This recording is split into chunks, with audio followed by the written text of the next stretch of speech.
el Dios de todos los tiempos. Gran dicho es el que dice, que vivimos en el mismo planeta, pero cada quien en su propio mundo. Miles de años y el ser humano no conoce a ciencia cierta su real origen o cuál religión tiene la razón. La verdad es tan obvia. Si no se ha llegado a esta conclusión durante miles de años es que le están censurando a la humanidad.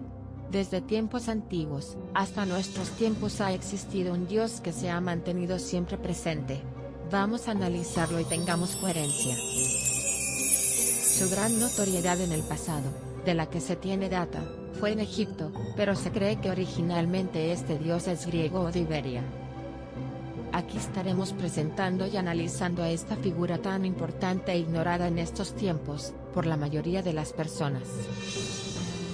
En la antigua Esna y Elefantina, se veneraba a un dios muy antiguo vinculado al agua y a las fuentes, donde nacía el río Nilo, con el nombre de Gnum.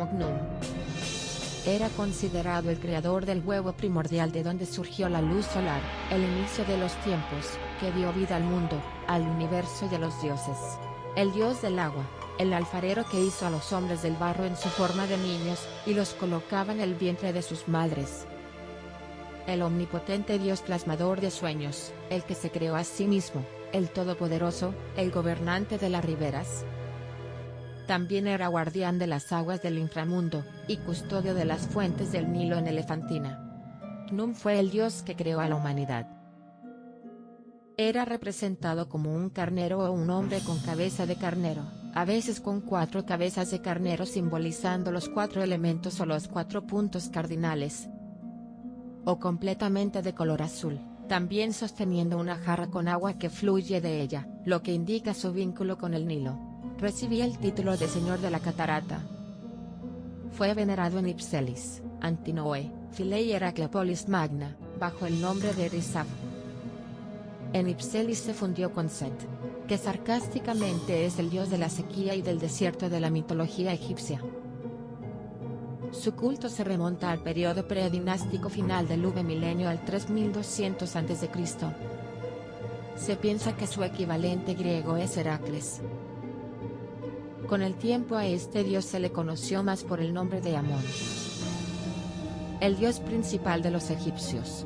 En el antiguo Egipto, Amón era un dios tan importante que su culto llegó a ser casi monoteísta. Amón era el protector de la ciudad de Tebas, la ciudad del sur como centro religioso. Amón había sido venerado como protector de la ciudad durante más de 1500 años. Ahora que Tebas era la capital, esto le convertía en el protector de todo Egipto y del faraón. Su influencia se expandió no solo por Egipto, sino también por muchos otros países. Con mares al norte, al este y un vasto desierto al oeste, cuando el reino se expandió lo hizo hacia el sur. Durante el Reino Nuevo, Egipto tomó oficialmente el control de sus vecinos del sur, Cus y Nubia. Los habitantes de Cus adoptaron gran parte de la religión de sus nuevos gobernantes. Identificaron a Amón con su propia deidad principal.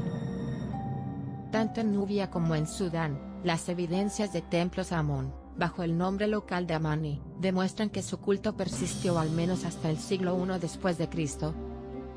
Incluso la palabra Amén, que es muy usada en oraciones religiosas, viene de la raíz Amón. Diodoro Sículo, un escritor romano del siglo I a.C., dijo que el gobierno de Nubia estaba totalmente controlado por el sacerdocio de Amón.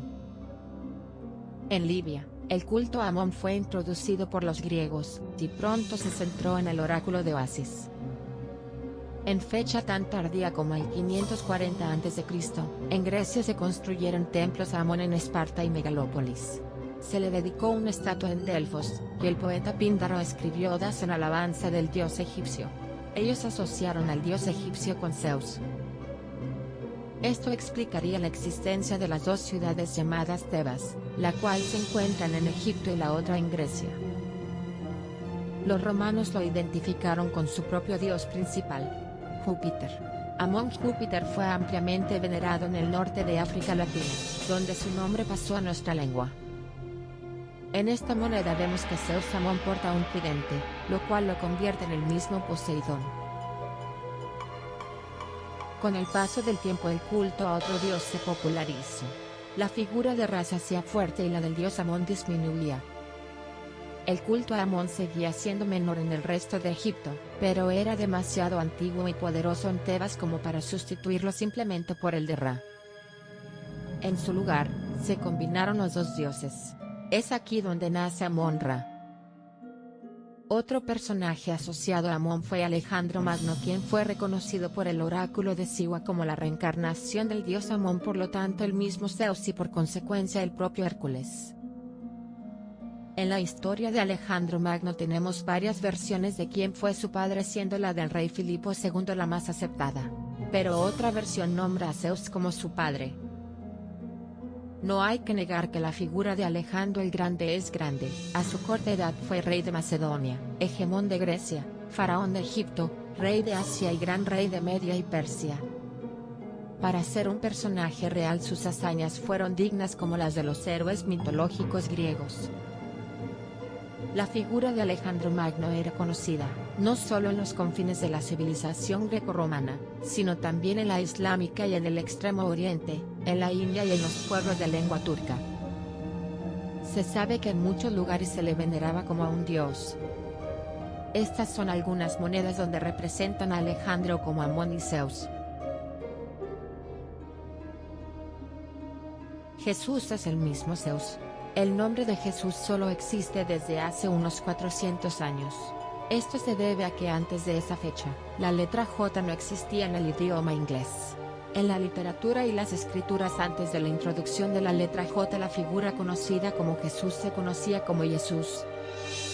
El nombre Jesús en sí es una versión modernizada y occidentalizada de Jesús, que literalmente se traduce como Ave Zeus.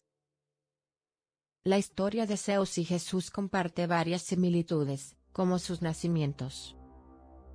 Zeus nació en una cueva en la isla de Creta, para esconderlo de su propio padre, Cronos, quien quería comérselo para evitar que posiblemente lo usurpara como rey de los dioses. Jesús nació en una cueva para escapar de Herodes, el rey de los judíos, quien quería evitar que Cristo fuera rey de los judíos. Heracles nació un 25 de diciembre al igual que Jesús. Heracles es Alejandro Magno, la reencarnación del dios Amón. Uno de los animales presentes en el nacimiento de Jesús era una cabra. En la tradición griega, una cabra llamada Maltea, amamanta a Zeus. Jesús es el pastor de su rebaño de ovejas, quienes son las hembras del carnero. Zeus Amón. Zeus y Jesús son extraordinariamente parecidos, en lo que respecta al aspecto físico. Ambos tienen cabello largo y suelto y garbas abundantes y ojos claros. La apariencia de Jesús tal como es aceptado hoy se basa en realidad en los ideales griegos. Analizando algunas ilustraciones antiguas como estas del tarot, vemos a reyes sentados en trono con cabezas de carnero en ambos lados.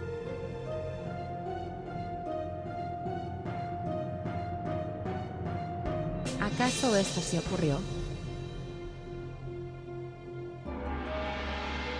Entonces vemos que no solo era en Egipto donde había reyes que gobernaban en nombre de Amón. Entonces, sabiendo esto y analizando a fondo, vemos que este dios de la fuente del Nilo está representado en mucho arte y esculturas antiguas y no tan antiguas, principalmente en fuentes de agua. Aquí vemos a este personaje muy similar a Zeus y Jesús derramando agua desde un jarrón.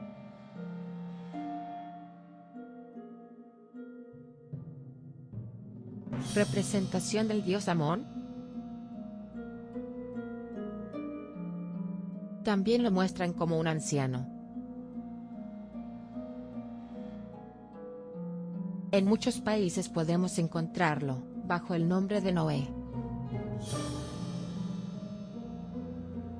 Dios Orinoco. O Hércules cuando lo vemos con un mazo. Muy constantemente apareciendo en escudos heráldicos antiguos y actuales.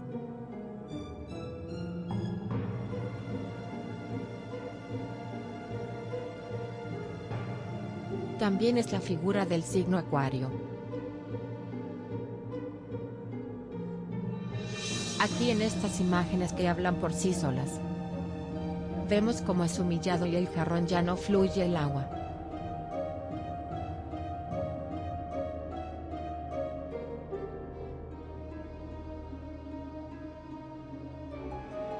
También es representado muy seguido rodeado de distintos elementos simbólicos como conchas marinas, delfines, caballos, sirenas, niños ángeles y uvas son algunas de la simbología que le rodea.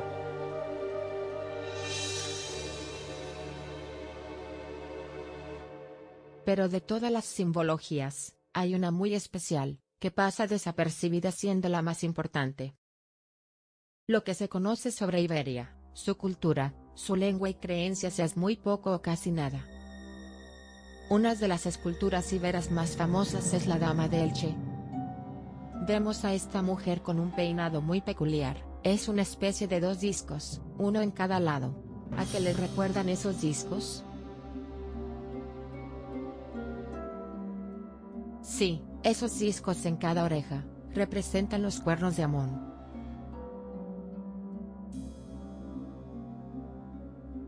Alegorías a los cuernos en forma de espiral, lo encontramos en muchas representaciones artísticas como pinturas, monumentos y arquitectura en muchas culturas del mundo.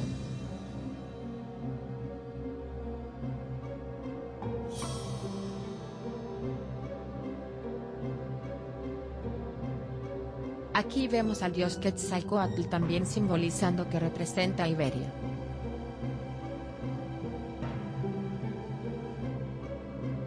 En este cuadro Cerámides Cesare Sakaki 1868 vemos a esta mujer con los discos de ambos lados muy similares a los de la Dama de Elche, ella es una princesa de Babilonia.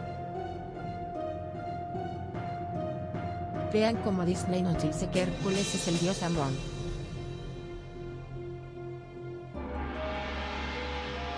Alejandro Magno.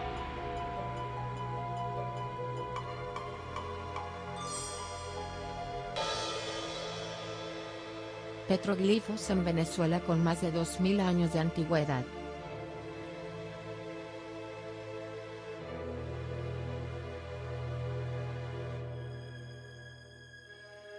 Las figuras nos muestran los cuernos del carnero. Noten que las figuras tienen los brazos hacia arriba.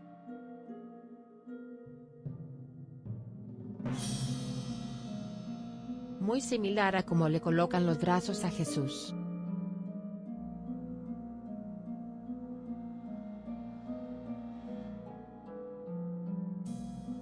También estas imágenes poseen los cuernos del carnero.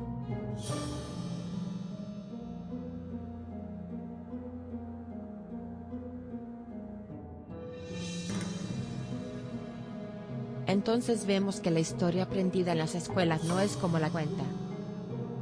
En el pasado hubo un imperio mundial, que incluía todos los continentes existentes. Un imperio que llevó al hombre a la Edad de Oro.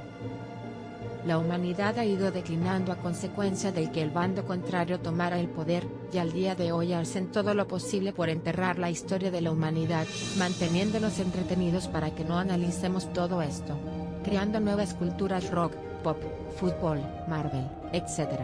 Para enterrar la historia real de la humanidad y de Dios.